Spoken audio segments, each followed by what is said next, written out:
अरुणाचल प्रदेश में गुजरात के मुकाबले 2 घंटे पहले सूर्योदय होता है, क्योंकि जब पश्चिमी गुजरात में सुबह के 4 बज रहे होते हैं, उसी समय पूर्वी अरुणाचल प्रदेश में सुबह के लगभग 6 बज रहे होते हैं। यही अंतर हमें अलग अलग देशों में भी देखने को मिलता है कि जब लंदन में रात के 12 बज रहे होते हैं, तब भारत में सुबह के 5:30 बज रहे होते हैं। तो सवाल उठता है कि ऐसा क्यों होता है और कैसे होता है। तो इसके लिए सबसे पहले हमें अपनी धरती के घूमने की दिशा को समझना पड़ेगा। हम जानते हैं कि हमारी धरती अपने अक्ष पर धुरी पर घूमती है और ये वेस्ट से ईस्ट की तरफ जाती है, यानी कि पश्चिम से पूर्व की ओर घूमती है। अगर कोई व्यक्ति पश्चिम की तरफ खड़ा है और एक व्यक्ति पूर्व की तरफ खड़ा है और घूम रही है वेस्ट टू ईस्ट, तो पहले सूर्य किसको नजर आएगा? जाहिर सी बात है, पूर्व वाले को नजर आएगा।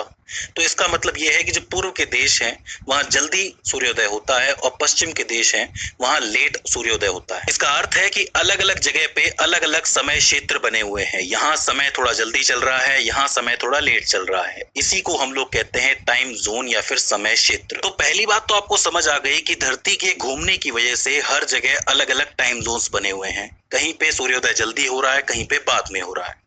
तो अब सवाल ये उठता है कि हम इन टाइम जोन्स को पहचानेंगे कैसे कि कहाँ 8 बज रहे हैं, कहाँ 12 बज रहे हैं, कहाँ 2 बज रहे हैं। तो इसको हम देशांतर रेखाओं से यानी लॉन्गिट्यूडनल लाइन से समझ सकते हैं। देशांतर रेखाएं यानी लॉन्गिट्यूडनल लाइंस जो होती हैं वो अर्धवृत्त होती हैं, यानी कि सेमी सर्कल होती हैं, जो उत्तरी ध्रुव से लेके दक्षिणी ध्रुव तक खींची जाती हैं। यानी नॉर्थ पोल से शुरू होंगी, साउथ पोल तक जाएंगी।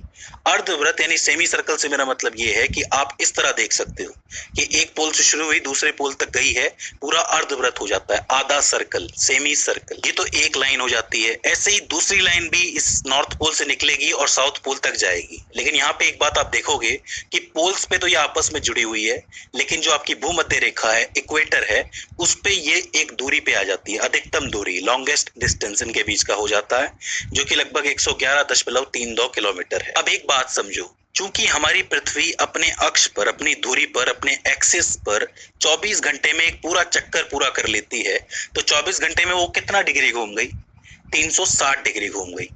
इस हिसाब से हमें 360 देशांतर रेखाएं यानी 360 लॉन्गिट्यूडनल लाइंस बनानी पड़ेगी, अर्धवृत्त बनाने पड़ेंगे कुछ इस तरीके से। इसका अर्थ ये हुआ कि धरती एक दिन में जब अपने अक्ष का पूरा चक्कर लगाती है, एक्सिस का पूरा चक्कर लगाती है, तो वो 360 देशांतर रेखाओं को पार कर जाती है, 360 लॉन्गिट्यूडनल लाइंस को क्रॉस कर जाती है। इसका मतलब एक देशांतर रेखा या एक देशांतर अर्धवृत्त, एक लॉन्गिट्यूडनल लाइंस 1 डिग्री के बराबर होगा। ध्यान से समझ लो कि 360 डिग्री घूमी है, 360 हमारे पास रेखाएं हैं, तो एक देशांतर रेखा इज इक्वल्स टू 1 डिग्री। अब यहाँ पे एक छोटा सा मैथमेटिक्स है कि 24 घंटे में 360 डिग्री घूम रही है धरती, तो 1 घंटे में कितना डिग्री घूमेगी? 360 बटा 24, तो 15 डिग्री घूमेगी। 1 घंटे में कितने मिनट होते हैं? 60 मिनट होते हैं। तो 60 मिनटों में 15 डिग्री हो रहा है, तो 1 डिग्री को कवर करने में कितना टाइम लगेगा? 4 मिनट लगेंगे। 60 बटा 15, 4 मिनट लगेंगे। इसका अर्थ ये है कि जब धरती अपने अक्ष पे घूमेगी तो एक देशांतर रेखा से दूसरी देशांतर रेखा तक पहुंचेगी 4 मिनट में। समझ में आई बात? सिंपल है, ज्यादा मुश्किल नहीं है कि भाई जो धरती है वो 1 घंटे में 15 डिग्री घूम रही है, पूरे दिन में 360 डिग्री घूम रही है, तो 1 डिग्री को कवर करने में उसे 4 मिनट लग रहे हैं। अब ये बात समझ में आ गई हो तो एक स्पेशल बात समझते हैं। साल 1851 में एक साइंटिस्ट थे जिनका नाम था सर जॉर्ज एरी। उन्होंने एक मुख्य देशांतर रेखा की खोज की थी, जो कि कुछ इस तरीके से गुजरती है धरती के बिल्कुल बीचों बीच।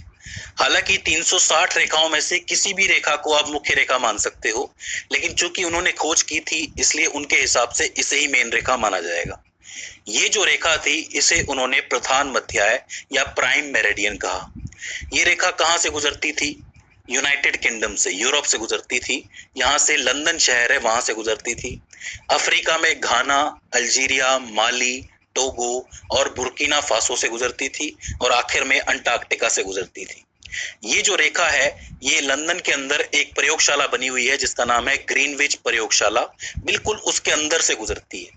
यही कारण है कि इस रेखा को ग्रीनविच रेखा नाम दिया गया है और इस जगह पे जो समय हो रहा होता है उसी समय को पूरे विश्व के लिए मानक समय माना गया है। ग्रीनविच मानक समय या फिर ग्रीनविच मीन टाइम, जिसको आप जीएमटी के नाम से भी जानते हो। बोलो, ये शब्द सुना होगा आपने, जीएमटी।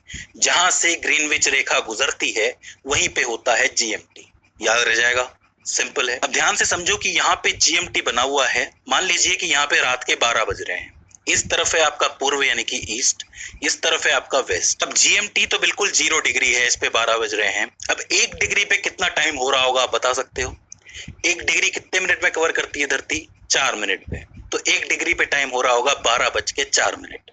इसी तरह 2 डिग्री पे 12:08, 3 डिग्री पे 12:12, 4 डिग्री पे 12:16, 5 डिग्री पे 12:20। इस तरीके से टाइम आगे बढ़ेगा। अब अगर मैं आपसे पूछूं कि 37 डिग्री पे क्या टाइम हो रहा होगा, तो 37 गुणा 4 करना पड़ेगा। 1 डिग्री में 4 मिनट लगते हैं, तो 37 गुणा 4 148। 148 में से 120 मिनट तो 2 घंटे हो गए और 28 मिनट बचे आपके, यानी कि 2:28। मतलब जीएमटी पे 12 बज रहे हैं, 37 डिग्री आगे चलोगे तो यहाँ पे 2:28 हो रहे हैं। इसी तरीके से अगर हम पश्चिम की तरफ जाएं, वेस्ट की तरफ जाएं, तो यहाँ पे 12 बज रहे हैं 0 पे। अगर मैं कहूं कि 1 डिग्री वेस्ट में क्या टाइम हो रहा होगा, तो बज रहे होंगे 11:56। समझ रहे हो? 4 मिनट पीछे ले लिया। 2 डिग्री वेस्ट में यानी 2 डिग्री पश्चिम में क्या टाइम हो रहा होगा? 11:52। फिर 3 डिग्री पे 11:48। मतलब ईस्ट की तरफ तो टाइम आगे जा रहा है, वेस्ट की तरफ टाइम पीछे जा रहा है, और जीएमटी को यानी 0 डिग्री को हमने मानक मान रखा है। अब अगर मैं आपसे पूछूं कि 74 डिग्री पश्चिम या फिर 74 डिग्री वेस्ट पे क्या टाइम हो रहा होगा, तो आप निकाल सकते हो।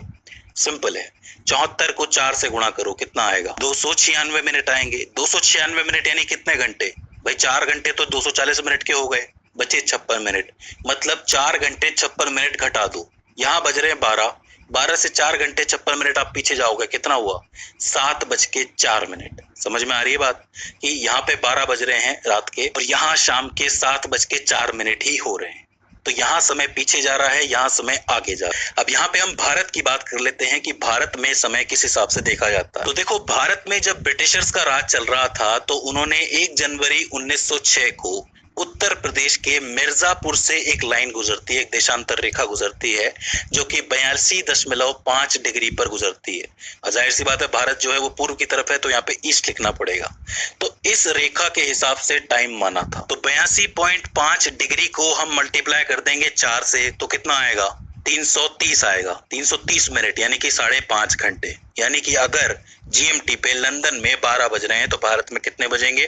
सुबह के 5:30 बजेंगे। मैं आपको बता दूं कि भारत को जब आजादी मिली, तब भारत की जो गवर्नमेंट है, उन्होंने भी इस लाइन को अपना लिया, उन्होंने भी इस मानक समय को अपना लिया, समय क्षेत्र को अपना लिया। लेकिन भारत में 2 ऐसे शहर भी थे जहां अपने टाइम चल रहे थे। इनमें से एक था कोलकाता, जहां पे 88.36 डिग्री चल रहा था, और एक था मुंबई, जो उस समय पे बॉम्बे था, वहां पे 72.8 डिग्री चल रहा था। तो आपने 2 शब्द सुने होंगे जो बहुत फेमस थे, एक था कोलकाता टाइम्स और एक था बॉम्बे टाइम्स, कि बॉम्बे में अपना मानक समय चल रहा है और कोलकाता में अपना मानक समय चल रहा है। लेकिन कोलकाता ने 1948 में भारत का मानक समय अपना लिया और बॉम्बे ने 1955 में आके अपना लिया। इसमें दूसरी मजेदार बात यह है कि श्रीलंका ने भी 82.5 को ही अपना मानक समय क्षेत्र माना हुआ है। 15 अप्रैल 2006 को श्रीलंका ने इसे अपना मानक समय मान लिया था, क्योंकि ये जो लाइन है, ये जो देशांतर रेखा है, ये श्रीलंका से भी गुजरती है। इसका अर्थ यह है कि श्रीलंका भी इसे अपना मानक क्षेत्र मानता है। अब आज की वर्तमान स्थिति की बात की जाए, तो भारत में कम से कम 2 समय क्षेत्रों की जरूरत है, 2 टाइम जोन्स की जरूरत है। आप खुद सोचिए कि आप सबकी जो घड़ियां हैं, जो मोबाइल की घड़ियां हैं, जो अपने हाथों में पहनी हुई है, उन सभी घड़ियों में एक ही समय चल रहा है, और वो समय कहां से निर्धारित हुआ है? मिर्जापुर, उत्तर प्रदेश मिर्जापुर की इस मानक से, इस देशांतर रेखा से। तो हम सब एक ही समय को फॉलो कर रहे हैं जो मिर्जापुर से गुजरता है। लेकिन हर जगह का अपना देशांतर का वैल्यू अलग अलग होता है, देशांतर रेखा की। जैसे आप पश्चिमी गुजरात में आओगे तो वहां पे 68 डिग्री की लाइन गुजर रही है, 68 डिग्री ईस्ट। वहीं आपका पूर्वी अरुणाचल प्रदेश है, वहां पे 97 डिग्री की गुजर रही है। तो 68 डिग्री को जब आप 4 से मल्टीप्लाई करोगे, तो यहाँ पे बनता है 4:32। मतलब यहाँ पे 4:32 हो रहे हैं सुबह के।